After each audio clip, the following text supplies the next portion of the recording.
ఒంటిమిట్టలో కోదండరామస్వామి బ్రహ్మోత్సవాలు మార్చి 26 నుంచి ఏప్రిల్ 5 వరకు వైభవంగా జరగనున్నాయి.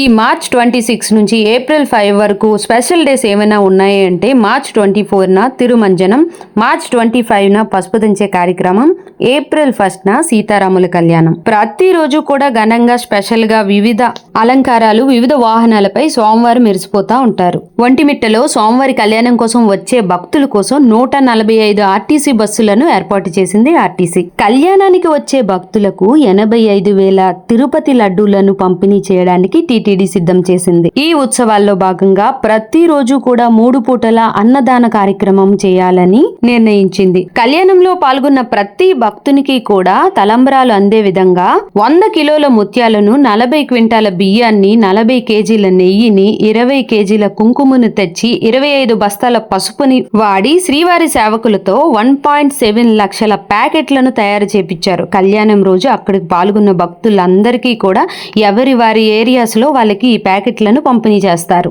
ప్రతి ప్యాకెట్ లో కూడా ఒక ముత్యం, తలంబ్రాలు, ఒక కంకణం ఉంటాయి. అసలు ఈ ఒంటిమిట్ట ఆలయం యొక్క చరిత్ర ఏంటో షార్ట్ గా తెలుసుకుందామా. పూర్వం ఈ ప్రాంతంలో మహర్షులు యజ్ఞయాగాదులు చేసేవారు. వనవాసంలో ఇక్కడికి వచ్చిన స్వామివారు మహర్షుల కోరిక మేరకు యాగ సంరక్షణ చేసి ఉత్సవమూర్తులుగా ఇక్కడ వెలిశారు. సీతారామ లక్ష్మణులు కూడా ఒకే శిలలో ఉంటారు ఇక్కడ. అందుకే దీన్ని ఏకశిలా నగరం అంటారు. ఇక్కడ హనుమ ఉండ్రు. ఎందుకంటే వనవాసంలో రాముడు ఇక్కడికి వచ్చేసరికి హనుమ రాముల వారికి ఇంకా పరిచయం కారు.